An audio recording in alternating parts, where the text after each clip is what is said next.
Welcome, everybody. We have a great program today. My name's Mark Lindsay. I'm a member of the Basic and Translational Science subdivision of GenTAC. And today we have two great speakers that I'm going to introduce.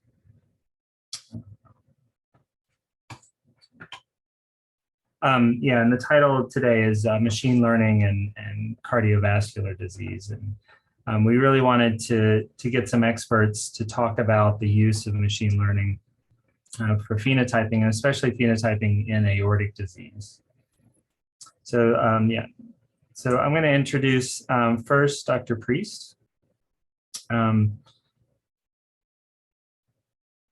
James Priest is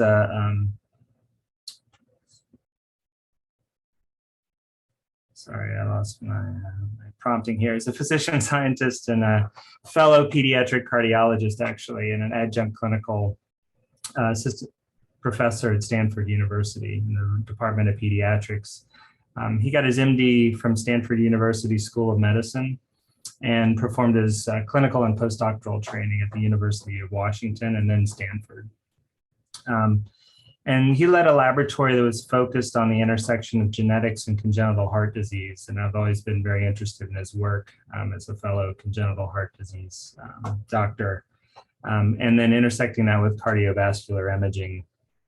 He more recently took on a great new role as senior director of cardiovascular genetics at Tenaya Therapeutics. And there he's leading a team focusing on early therapeutic discovery for cardiovascular disease. Our other speaker today is James Pirruccello, who is an instructor in medicine at Harvard Medical School and assistant in medicine at Massachusetts General Hospital. James is a practicing cardiologist and sees patients in general cardiology as well as in the cardiac intensive care unit. He's a graduate of Johns Hopkins University School of Medicine and completed residency and cardiology training here at MGH. He trained in human genetics in the laboratories first of Sekar Katharisian and then Dr. Patrick Eleanor. And he's currently focusing his research effort on using computational approaches to investigate first cardiovascular phenotyping and then doing large-scale genetic discovery, both to interpret cardiac phenotypes and predict risk. And James Pirruccello is going to be starting off our talks today. So please post questions to the Zoom box or the chat, and we'll try to take on as many as we can during our time.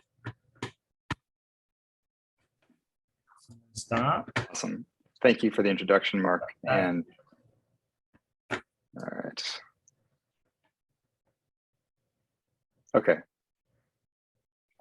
Yeah, thanks for the introduction, Mark, and thanks so much to the organizers for the invitation to come and talk about machine learning and aortic disease. I'm also going to put in some genetics because to me that's one of the major purposes. I'm showing my financial interests here. I'm not going to talk about the overview, but just to have an overview slide, this will sort of summarize the work that I'll talk about. I'm going to start by talking about aortic measurements as endophenotypes for dissection. So just to sort of bring us back to the basics, ascending aortic aneurysm is enlargement of the ascending aorta, which is the largest blood vessel in the body. And it's important because tension on the wall of aorta is a function of blood pressure and wall thickness, but also of diameter.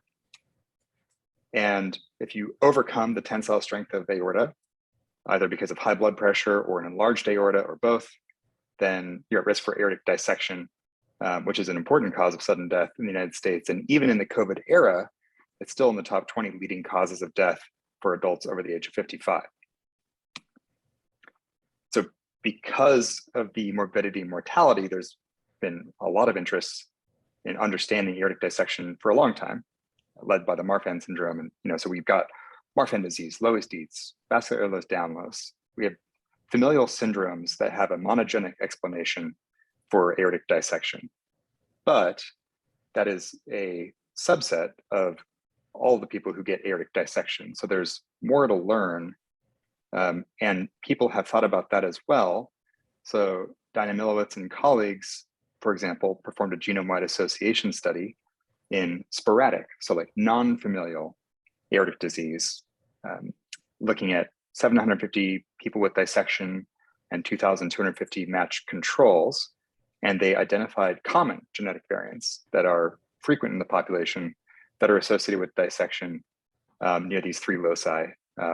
I'm adding in the FBN1 locus because they discovered that in an earlier GWAS and didn't want to put it in the title. So I'm just adding it back for them. But so my point about diameters and endophenotype, what I want to show you here is they conducted a really nice, well-powered study.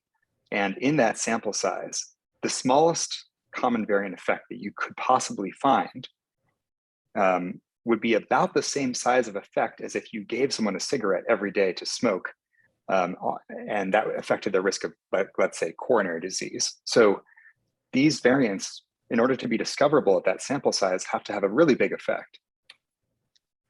And in contrast, if you take that same sample size and use a quantitative trait, so a continuous variable, in this case, let's say a blood pressure measurement, and everyone is slightly different. It's not present or absent, it's just quantitative. In that type of sample, if that were the study design, then you would be able to detect an effect as small as like a third of a dose of a blood pressure pill. So if you can find, or if you can create a quantitative trait, it makes your life much easier in terms of trying to identify soft or like weak instruments that drive genetic differences between people. And so that's why I wanted to think about aortic diameter as a quantitative endophenotype for dissection. And so here, our approach to deriving this phenotype uses deep learning.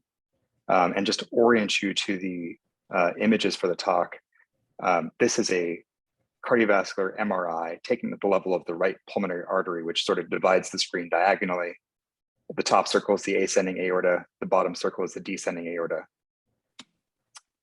And the UK Biobank, which is a study of 500,000 volunteers, all of whom have genetic data, has a sub-study that will eventually have 100,000 participants and currently has about 45,000 who got imaging. And like, I can't emphasize the importance of this enough, which is like imaging for no reason, for no clinical reason. So this imaging it's not confounded by indication. Oftentimes if I refer someone for imaging, it's because I am looking for something. I think that there's a problem. So it's very nice and unique and rare to have such a large cohort that has imaging without any particular clinical driver. And it's MRI, which means that there's no ionizing radiation, so there's minimal risk posed to the volunteers. Now, what they did was acquire one cardiac cycle, so like one heartbeat, and they divided that up into 100 time points. So we're talking about, about 45,000 people, about 100 images each. So we're millions of images. If you really want to know the diameter at a sort of particular maximum point in the cardiac cycle. And so that's impractical to really do manually. And so there are a variety of techniques that you could use. The one that we decided to use is called semantic segmentation, which is the process of assigning a label to every pixel in an image. And so here I'm showing you a street with cars, and then on the right, those are colored in different ways. And Anthony Philippakis, who's the chief data science officer at the Broad, is the person who introduced this concept to me several years back now. And to very briefly get into the details, this is like 2 slides, but the specific approach that we took is to use what's called a UNet architecture, excuse me, for semantic segmentation, which is a deep learning type model. The task is basically to use the raw image as your input and then force the model to provide those segmented labels as the output.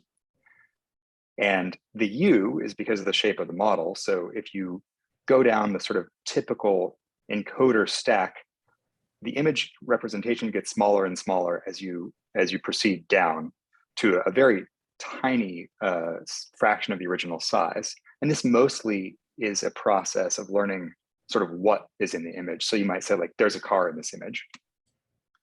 And then there's a decoder, and there are skip connections between the early layers and the late layers. So those skip connections allow the model to get a more fine-grained resolution on where is that detail supposed to be placed. So without this, you end up having a hard time getting precise localization of your segmented labels, and the skip connections end up being really important for doing that well. And it's so important to our work, not just this project, but many others, that I actually ended up writing software to make it sort of easy and pleasant to do this type of annotation on, like, an iPad with an Apple Pencil. So we basically sit there and annotate different structures in the body that we think are important for the model to be able to recognize. And because we take advantage of models that are pre-trained, they're not trained to do segmentation, but they're trained with the purpose of recognizing cats and dogs and other images. They have pretty good visual recognition filters baked into them already. So it doesn't take much to fine tune these models. And in this case, I'm showing you output after using 116 training examples. So, I think it takes a lot if you're going to train from scratch, but if you can find a model that's pre-trained similar to your task, then you can get away with very little training data. And we found, the x-axis here is the number of training images, the y-axis is accuracy. As we cranked down the number of training samples to, like, below 50, accuracy really suffered, but above 100, there's not a huge change in accuracy for each additional sample. The accuracy keeps going up, so you should always, annotate more if you can, but there's a clear sort of step off below about 100. And the extremes are the places where errors tend to hide. So we look at the extremes, we see, like, this is a very large ascending aorta, and the model is performing just fine. And this is also true for the descending aorta. So it's reassuring when we look at the extremes that we don't see a bunch of noise or error. So we took this forward for genetic analysis. I'm showing you here the aortic diameter distribution in 40,000 people in the UK Biobank. It's important to note that the UK Biobank has a fairly healthy volunteer bias, and the youngest person at enrollment was age 40. The youngest person at the time of MRI was something on the order of 45 years old. So there's like a lot of survival bias, and people who get sick or have known disease early on in life are probably underrepresented here. This is a Manhattan plot, which is where we basically take the chromosomal position on the x-axis and the association p-value on the y-axis, and then attach the nearest gene name as the label. And what I'm showing in red was novel at the time, and blue loci had some prior evidence for support. That's for the ascending, and now this is for the descending. And you can see that the heritabilities here are very high, 63% for ascending, 50% for descending. And it's hard to interpret all of that. So what I will say is, one of the things that we often find and hope to see, especially as we're defining a phenotype, is association with known variants. And so in this case, those 3 loci that were identified by Dinah Milowitz and colleagues, we re-identify here in association with diameter. And that's just really reassuring that diameter truly is behaving as an endophenotype that is likely to then be related to just dissection risk, because it doesn't have to be that way. We're looking at a fairly healthy population, so it could have been the case that normal variation in aortic diameter is an anatomical, curiosity that doesn't really predispose you to disease. But finding these same loci makes that possibility less likely, which is useful. And then just other sort of like biologically plausible loci. So elastin, for example, is the gene whose product makes up 40% of the aortic bulk mass, or fibrillin, which is the locus harboring the FBN1 gene, which is involved in Marfan syndrome. And then here I'm just showing, so this is that same type of plot, chromosome position on the x-axis, p-value on the y-axis.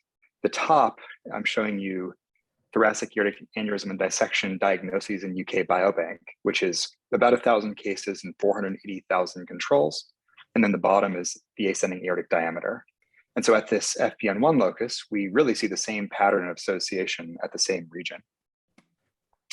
But ULK4, which we know to be associated with aortic dissection thanks to Dinah Milowitz's work, if you just do a dissection GWAS in the UK Biobank, you will not find this locus. Whereas if you use a diameter, then the locus stands out very clearly, which is shown here at the bottom.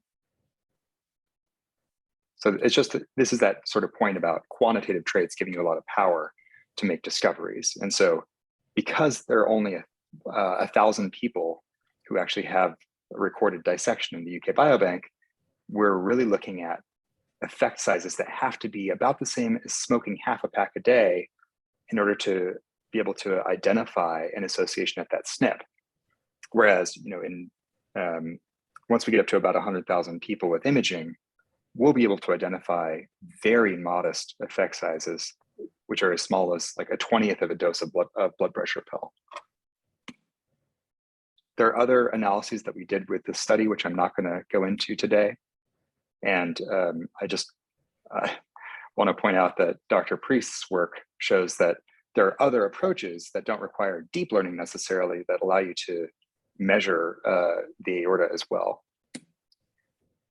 One of the interesting things that we identified during this study was that if you aggregate the genetic data into pathways, some of the pathways that stand out as being associated with aortic diameter are pathways involved in heart development, circulatory system development, and septal development.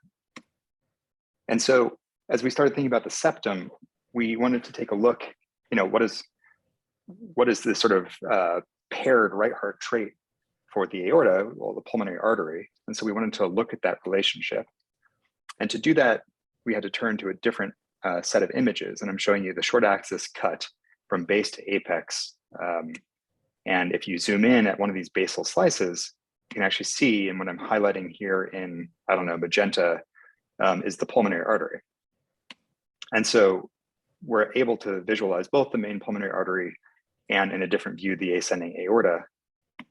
And so once you measure those, we can bring them together and take the ratio of pulmonary artery to aorta and use that as a quantitative trait. And when you conduct a genome-wide association study of that quantitative trait, what really stands out are several of these developmental loci. And in particular, I'm highlighting the TBX3, TBX5 locus, in part because this has already been associated with conotruncal heart defects across several different studies. And I don't know the mechanism by which this is sort of having opposite effects on the ascending aorta and the pulmonary artery, but it's certainly tempting to speculate that one role that it may be playing is helping to decide the position of the septum between those two during development. And so, you know, so far I've just shown a measurement through one plane there, and really just the static diameter. So there are other important features even at that plane. Since we're measuring the aorta throughout the entire cardiac cycle, we're able to see how much it changes in size during the cycle. So that gives you strain. And then when you account for the blood pressure, that gives you distensibility. So how much strain do you get at a given blood pressure change? Or, you know, if we think about the rest of the ascending aorta, do we start to think about which segments are most important for the risk of aneurysm dissection? And this is work that I've been doing with the talented, originally medical student and now MGH house staff, Mahan Nukui. And here I'm showing semantic segmentation output. looking from the LVOT, the left ventricular outflow tract, which is in green, to the aortic root, which is where the valve sits. And then yellow shows you the ascending aorta. And our labeling system is such that like 0 is the base towards the aortic root, and higher numbers mean we're getting towards the arch, further away from the root. Pathology Achille helped us take our deep learning output, post-process it, and measure diameters at several segments as we march our way up from the aortic root. So I'm not going to show the GWAS from that, but if you produce a polygenic score from the GWAS results and then apply that in the remainder of the people in the UK Biobank, we can then ask, which of those polygenic scores is most strongly associated with aortic aneurysm and dissection. And so starting LVOT is at the bottom, and then the root, and then the sort of ascending aorta going from 0 to 5, we can see that the region that's most strongly associated seems to be right near the sinotubular junction. But I think it's worth noting that all of these segments are associated. So there seems to be contribution to risk from each portion of the ascending aorta. And this is just a different visualization. Or if you want to look for like a harder outcome, if you say, the diagnosis may not, maybe casually assigned, but I want to see a hard outcome. So surgery is a fairly hard outcome. And we see the exact same pattern where the strongest area of highest risk seems to be right past that sinotubular junction.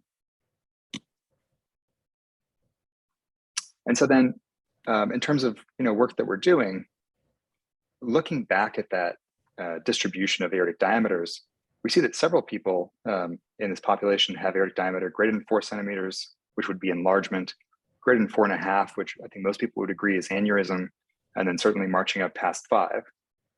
And so we asked, how many of those, I'm just making sure that the screen is visible here. Again, this imaging was done for research purposes only, so there's no clinical indication. And so we can sort of retrospectively ask, of those people who had enlarged aortas, let's say starting at 4 centimeters, we identified about 700 in the first 30,000 participants who had a diameter greater than 4 centimeters. And only 2 of those people had a clinical diagnosis of aneurysm. That may be appropriate depending on what you think the threshold should be. So if you take a harder threshold, let's say 4.5 centimeters, 0 of the 45 people with a diameter that large had previously been clinically recognized. So we think it's pointing the way towards a need to think about how do we start identifying these people. And so in ongoing work, we're thinking about producing a simple clinical score to help us get started at this task of identifying people before they present with symptoms. And then other work, sort of just like we're moving beyond the single plane, looking at the ascending aorta, we'd also like to look at the rest of the descending into the abdominal aorta to really get a comprehensive understanding of the aorta. And really, all these quantitative phenotypes that I'm talking about, they're drivers of tension. But tension is like not the only factor. It's not like every aorta has the same tensile strength at a given wall thickness, because this is a biological tissue. And so, thinking about how do we quantify aortic dissection risk once we've accounted for all the pieces that go into tension. So really, like, how do we think about the composition of the aortic wall? It's something that I think is an open question. And, like, how do we think about integrating information from familial aortopathy and sporadic aortopathy into really a holistic way to put this all together? So I think those are the questions that are important to me going forward. So just to conclude, I think machine learning is certainly useful for phenotyping at scale. You don't always need it, but it can be a very convenient tool. Quantitative traits, I hope that I've convinced you, are pretty powerful for genetic discovery. And then genetic risk for aneurysm and dissection is conferred throughout the entirety of the ascending aorta, but it does seem to be more concentrated towards the sinotubular junction. And then finally, I think we're developing an evidence base to say that we need to put together frameworks to identify people at risk before they have symptoms. So with that, I'll thank Patrick Eleanor, Mark Lindsay, Jen Ho, Say Katharayson, Sam Friedman, Chris Haggerty, and Anthony Philippakis, and a lot of folks who have supported this work. And these are the links to the manuscripts that I discussed. With that, I'm happy to turn this back over.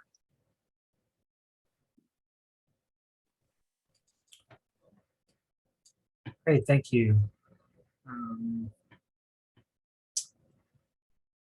I don't have any questions right away. Speechless.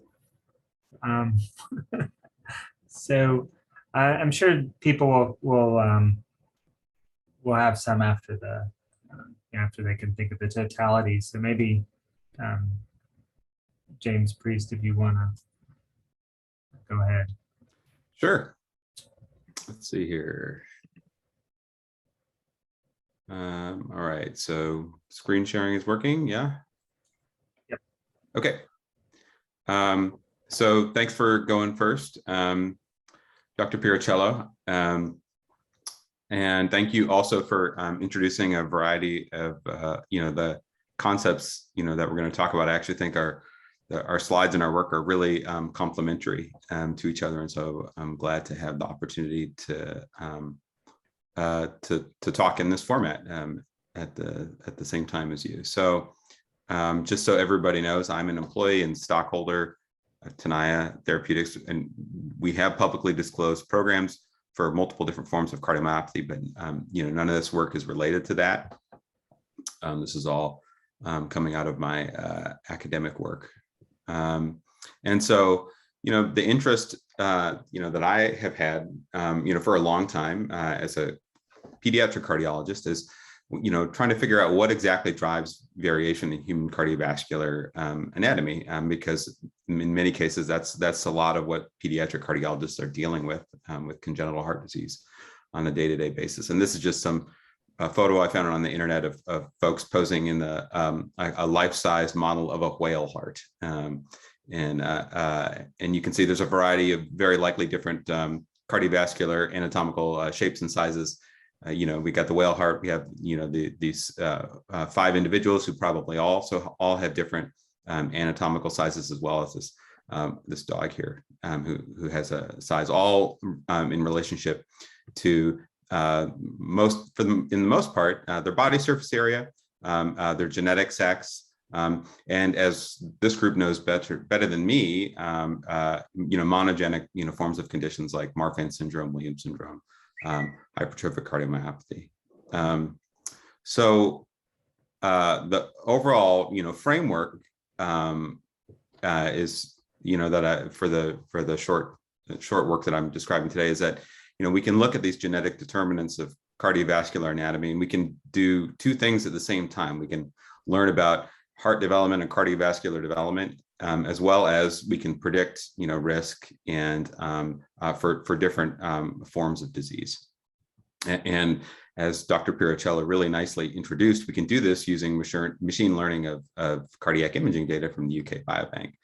And I think the UK Biobank doesn't need any additional introduction, for me, but it's a large number of adults.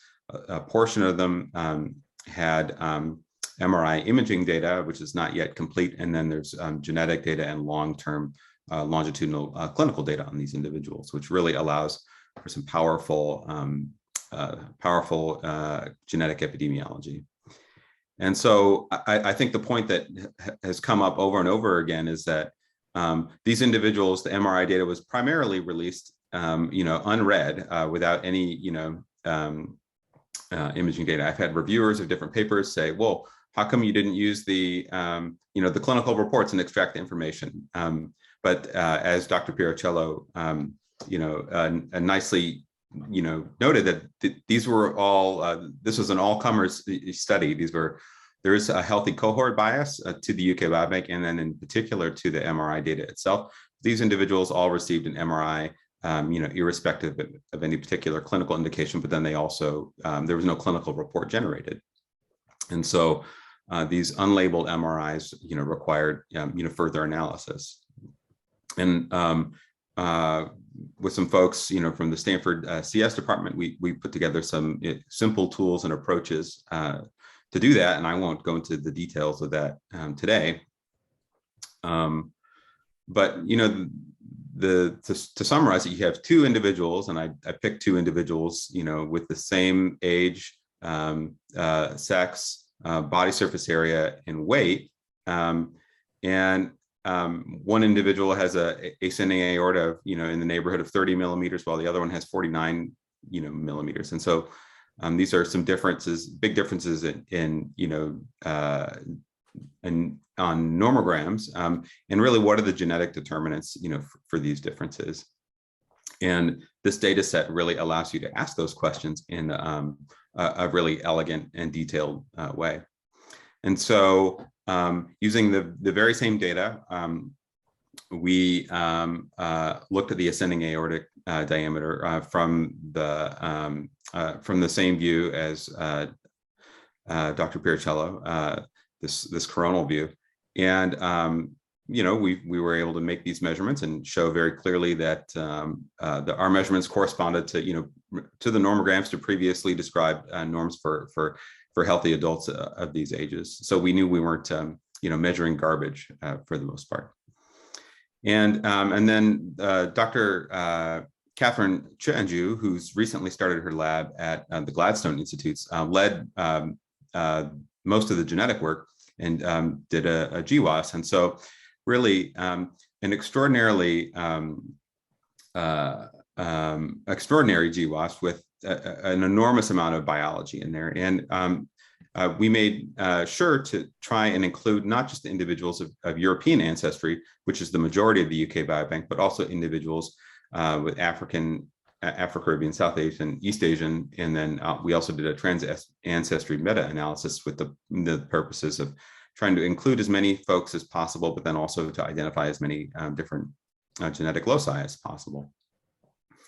And you can see the top hits in the Manhattan plots look pretty similar to what you saw 20 minutes ago or so, with the top hit being elastin, and the next most significant hit being PCSK1.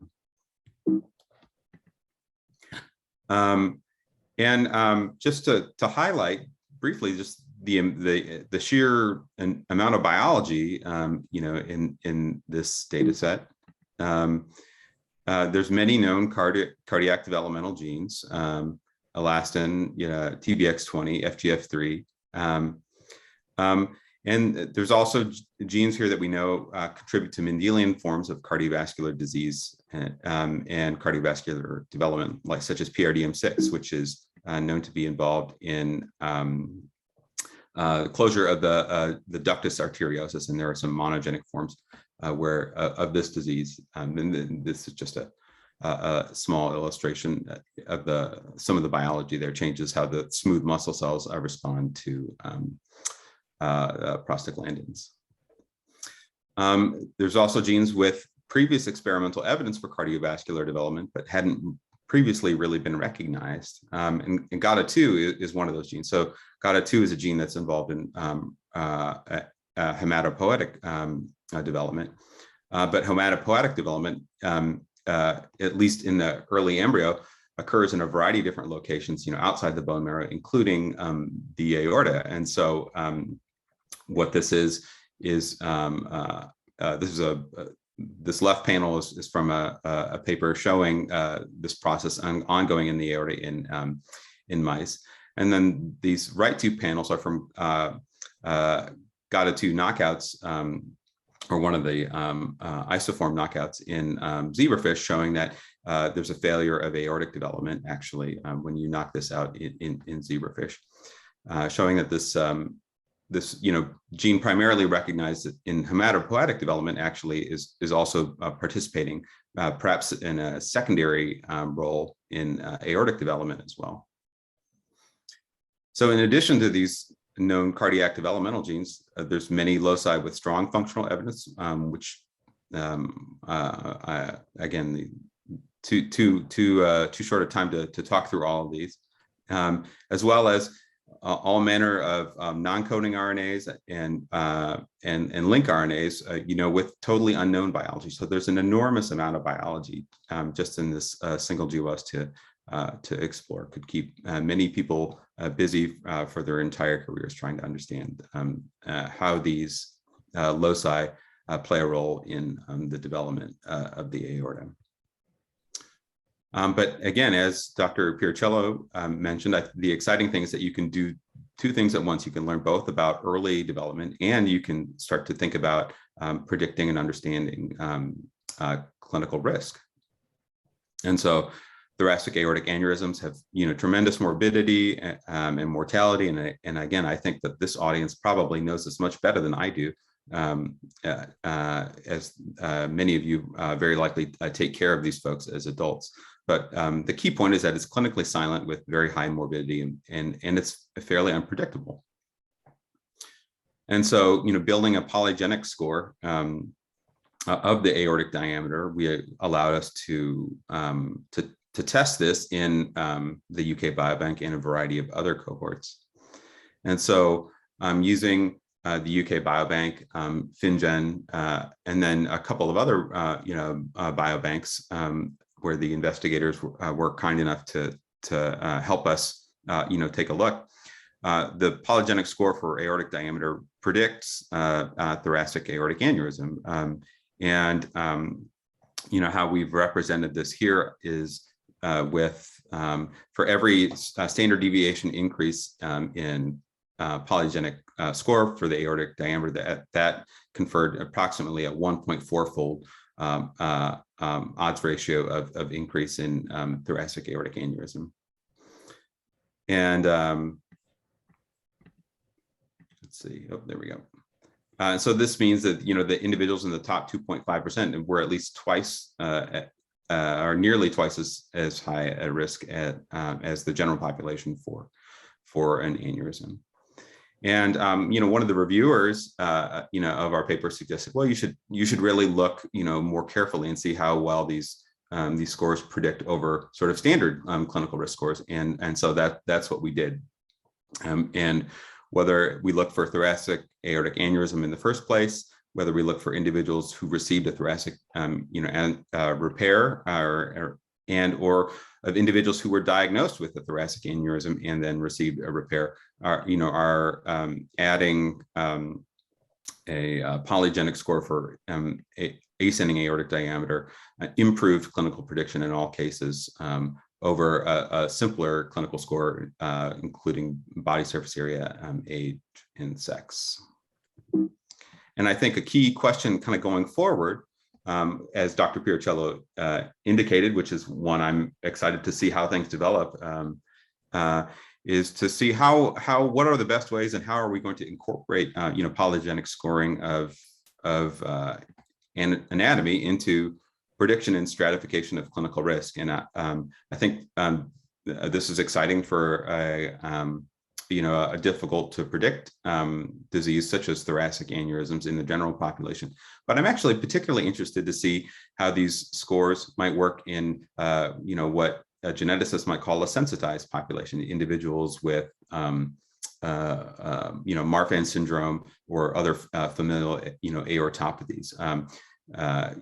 Could this really help risk stratify some of these individuals in a way that the last sort of 20 years of looking for monogenic modifiers of disease has not really been able to elicit any risk. And I think I also wanted to mention that the paper that just came out a couple weeks ago from Catherine, we looked at ascending aortic diameter. And that really is the tail end of a large spectrum of the aorta, but also, we looked at individuals who may have inherited risk for a small aorta, and it turns out that is likely to confer risk for hypoplastic left heart and other forms of left ventricular outflow tract disease in children. And for those of you who aren't pediatric cardiologists, many of these diseases have really eluded our ability to predict the risk and understand the risk due to a variety of different reasons, including such reasons as sample size, but our models for understanding the risks for congenital heart disease, I think, have failed to capture, all of the risk or a clear understanding for most patients, affected with disease most of the time. But that would be the topic, of a separate talk. And so my slides, stop there. I wanted to make sure to leave enough time, for questions and leave you sort of with a clear set of takeaways. And one of those is that, as Dr. Pirruccello and I think have both shown, and both through his work and my own in other papers as well, is that really machine learning offers a really powerful set of research tools for cardiovascular disease. Neither one of us kind of talked about, the clinical tools that are coming down the line, and many of the clinical imaging companies are selling various forms of these tools to help automate various workflows, and that's a whole different set of questions. I'm really talking about the use of machine learning and deep learning for research. That polygenic scoring really allows us to predict risk for thoracic aortic disease, and knowing who is at risk really opens up a whole new set of research questions that are quite exciting around clinical screening, early intervention, and hopefully even primary prevention. That this audience and folks who take care of these patients clinically are going to get to address, over the coming years. It really also gives us a basis for mechanistic understanding of certain, causal factors via Mendelian randomization, something I didn't really talk about today. But I do want to say that I think even though our polygenic scores were somewhat predictive for individuals of Hispanic ancestry and African and Afro-Caribbean ancestry, data from diverse populations is really an absolute necessity prior to embarking upon these clinical studies. I think if the goal is to enroll anybody who wants to come into clinic, who happens to walk into clinic, regardless of their ancestral background, we want to be able to offer polygenic scoring and improved clinical risk prediction to folks of all ethnic backgrounds and all ancestral backgrounds, not just folks of European ancestral backgrounds. And so it's incumbent upon us as a research community and as well as funders to make sure that this data is generated in a timely and robust fashion, so that these exciting studies of clinical risk, can move forward. And so I really would like to acknowledge all the folks in my academic lab who, all of whom have gone on to bigger and better things. Catherine is now a assistant professor at UCSF and a junior investigator at the Gladstone, starting her lab. The folks who handle the machine learning, Ke Zhao and Elio Tejeda, are both pursuing PhD programs in computer science. And then a variety of different external collaborators, Scott Damrauer, Heather Cordell, Mark Daly, and folks at different biobanks who really kindly allowed us to and got excited about our polygenic scoring, help us test those hypotheses somewhere outside of the UK biobank. So with that, I'll stop my screen share, and hopefully there's a few questions for both of us. Thank you. That was really great. Yeah, the questions have been accumulating, so I'll go back and forth. Maybe to James Pirruccello. The first question was just, was there a threshold used for aortic measurements in the Manhattan plots? I think maybe talk about, Yeah, that's a great question. So like most often you might be accustomed to seeing Manhattan plots that are for like a case control experiment. But in this case, we just treated diameter as a quantitative trait. So just like running a linear regression, you're just doing it for a million SNPs. And so there's no threshold that was applied. aside from like the quality control, work at the beginning before we fed the data into the model. But yeah, all diameters contributed some information at each SNP. Catherine Boileau asked before, I guess she had to sign off, but asked how robust is the ascending aortic PRS for diagnosis? Maybe James Priest, if you want to, you showed some nice ROC curves. Yeah, so and I think that's a good question, and that remains to sort of be tested to some degree. One of the reasons that we wanted to look outside of the UK Biobank is because, relatively speaking, there weren't that many diagnoses, and as Dr. Pirruccello showed that the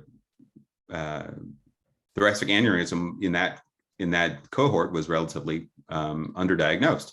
And with very few events, you have a lot less power to test your hypotheses. Additionally, we wanted to avoid overfitting, our data. This is we drew our MRI measurements from this population. We wanted to see how it performed in other, populations, and it performed, very similarly. And I think the key question, kind of going forward, which we addressed to some degree in our in the ROC curves, is so what proportion of the risk that you're not capturing with the clinical score, let's say with age, sex, BSA, or blood pressure, are you in fact capturing, with the polygenic score, and what's the benefit of that? At least for the study in which where we had the clinical information available, which was the UK Biobank, we did show that, in that group, we were able to, capture some additional proportion of risk, including the polygenic score over sort of standard clinical risk factors.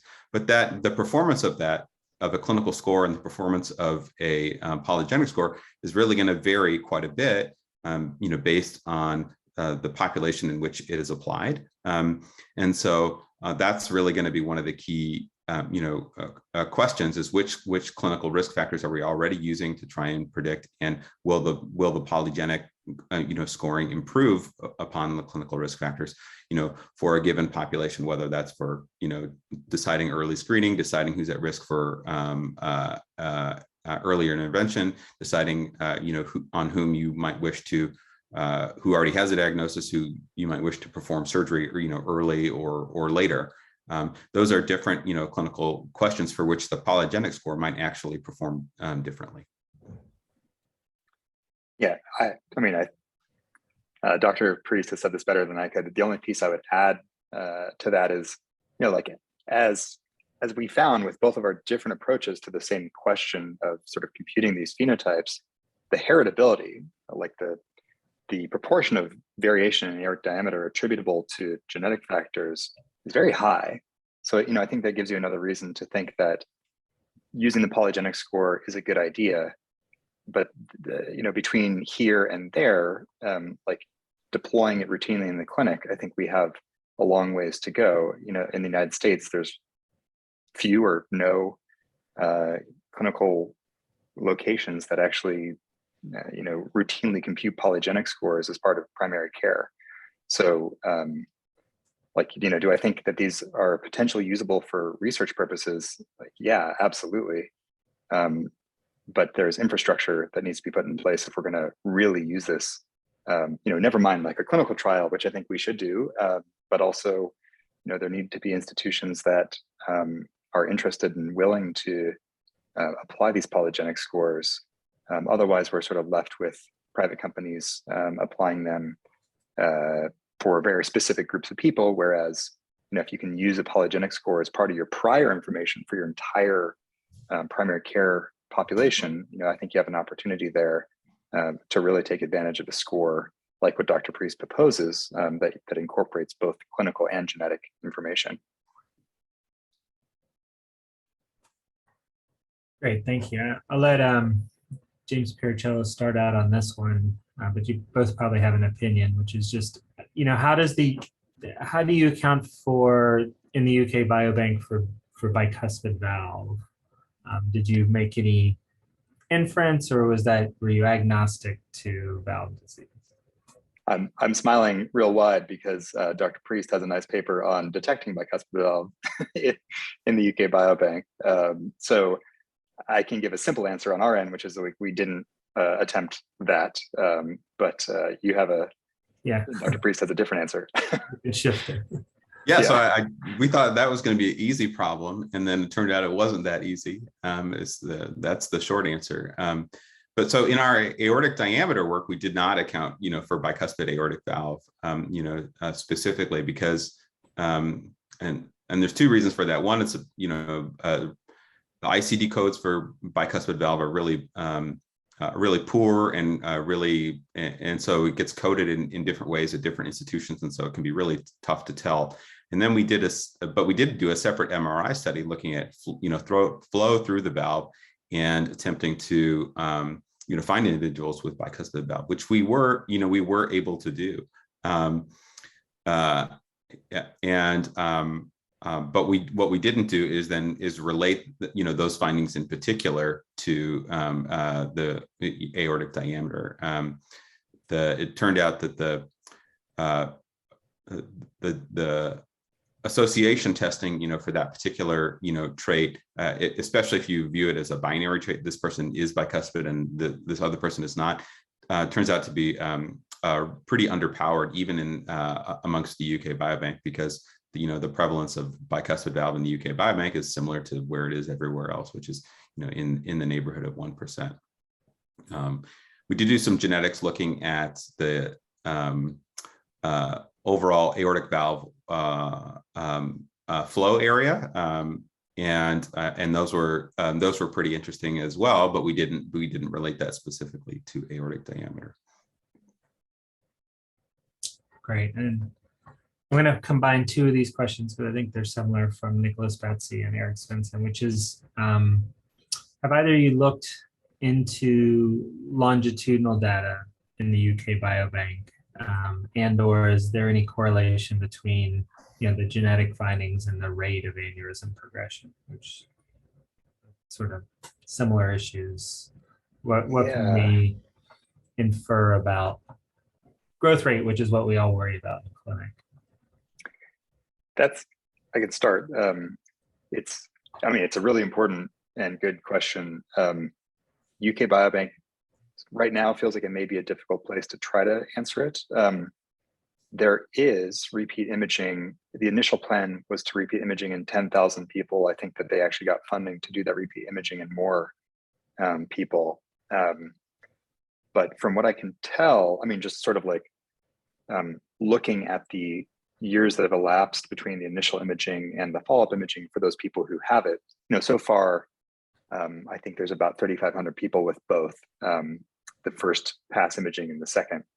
And it almost always seems to be close to exactly 2 years after the initial set of imaging. And at least within the limits of our ability to quantify these phenotypes with deep learning, it seems like, particularly at the extremes where the question is maybe the most interesting, there's mostly like reversion to the mean. In other words, like the small amount of error that we have in each estimate is actually the thing that you're really detecting changing between imaging sets. And I think, in part that's a function of resolution. These are good resolution. I think it's like 1.5 millimeters per pixel, but it's still imperfect. And the other piece of that is, intrinsic error in the methods. But also 2 years is not that much time if you're trying to find within person differences. What my impression, this is like a gestalt and non-quantitative impression, but my impression was just that what we're mostly finding is reversion to the mean, rather than getting a good ability to estimate growth rate at the high end. But I don't know if you have a different take on that, Dr. Priest. No, so I haven't looked at any of the repeat data, and so, but I do think it's an interesting question and one that might require very specific attention, because it's not just the rate of growth in the general population, that folks are looking for. It's the rate of, I would think, again, I don't take care of most of these patients, but my impression is that the interest is in the rate of aneurysmal growth. And so you might need a separate, data set of individuals who are on, that tail of the distribution, where you had repeat measurements, at different intervals to try to get a sense of that. Yeah, that would be my take, I guess. All right.